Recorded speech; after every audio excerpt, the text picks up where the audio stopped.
Saudara-saudari terkasih, meskipun Tuhan sudah bangkit, para murid awali kehilangan arah. Mereka kembali kepada kehidupan mereka yang semula dan kurang mampu menyadari kehadiran Yesus yang bangkit antara mereka. Bapak, Ibu, saudara-saudari, dan teman-teman muda yang terkasih di dalam Tuhan. Sudah 3 minggu sejak Yesus bangkit. Dan dalam kurun waktu 3 minggu itu, Yesus yang bangkit pernah hadir di antara para murid yang dipenuhi dengan ketakutan dan mengurung diri di dalam suatu rumah. Dan mengatakan kepada mereka, damai bagimu. Yesus yang bangkit juga pernah meminta Thomas untuk mencucukkan tangannya pada luka-luka Yesus. Dan Tuhan menghendaki para murid percaya bahwa Yesus sungguh telah bangkit. Kendatipun mereka, para murid itu, sudah yakin bahwa Yesus sudah bangkit, tetapi nampaknya kebangkitan Yesus itu sulit dicari arti dan maknanya untuk hidup para murid. Itulah sebabnya mereka kembali kepada pekerjaan mereka semula, yaitu menjadi nelayan untuk menangkap ikan. Petrus yang dianggap sebagai pemimpin mereka mengungkapkan itu secara jelas dalam Injil hari ini. Aku pergi menangkap ikan. Dan murid-murid yang lain mengatakan, kami pergi juga dengan engkau. Sekali lagi, mereka percaya, mereka tahu Yesus sudah bangkit. Tetapi mereka sulit memaknai hidup mereka dengan kebangkitan Yesus. Mereka kembali kepada kehidupan mereka semula. Mereka mencari ikan, dan malam itu mereka bekerja keras sepanjang malam. Tetapi mereka punya nasib yang kurang baik. Tak satu pun yang mereka tangkap.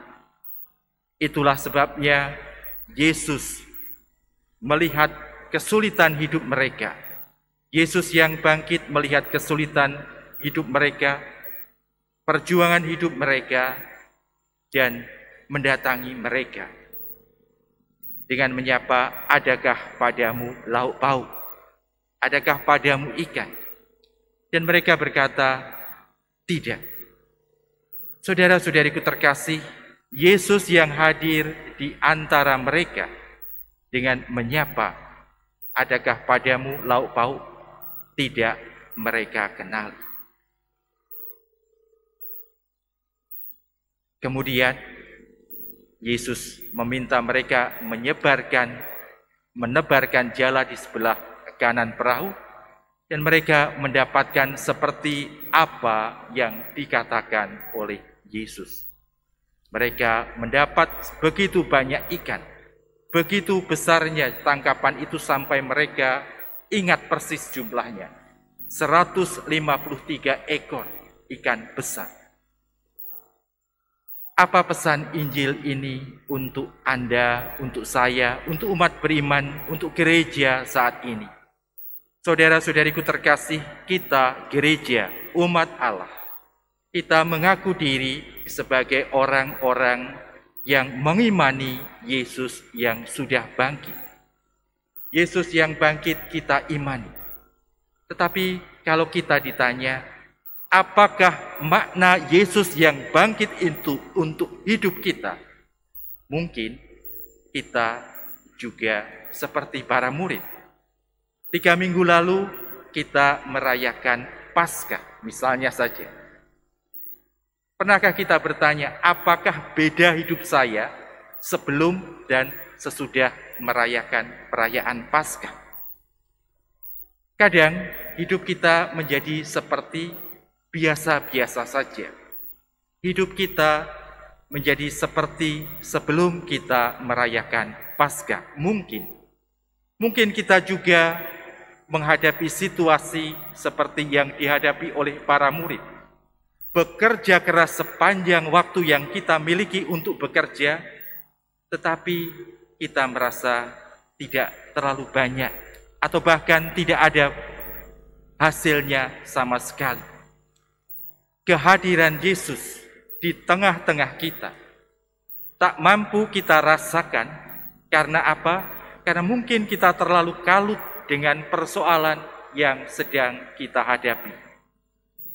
Jika Anda atau kita mengalami hal serupa, saudara-saudariku terkasih, mari kita belajar dari para murid, agar apa yang dialami para murid mendapatkan hasil yang begitu banyak itu juga menjadi hal yang kita alami juga. Kita perlu menyadari bahwa Yesus yang bangkit itu senantiasa menyertai kita.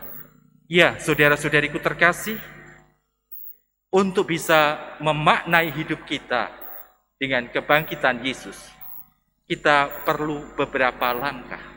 Langkah pertama adalah meyakinkan diri kita bahwa Yesus yang bangkit itu sungguh-sungguh menyertai kita. Apa dasarnya? Dasarnya adalah sabda Yesus sendiri, "Aku menyertai engkau sampai akhir zaman." Sadar atau tidak, itu bukan masalah Yesus. Itu perlunya kesadaran untuk kita. Maka pertama-tama kita butuh menyadari, meyakinkan bahwa Yesus yang bangkit itu sungguh menyertai kita. Kadang kita tidak melihat, tetapi itu tidak berarti Tuhan tidak menyertai.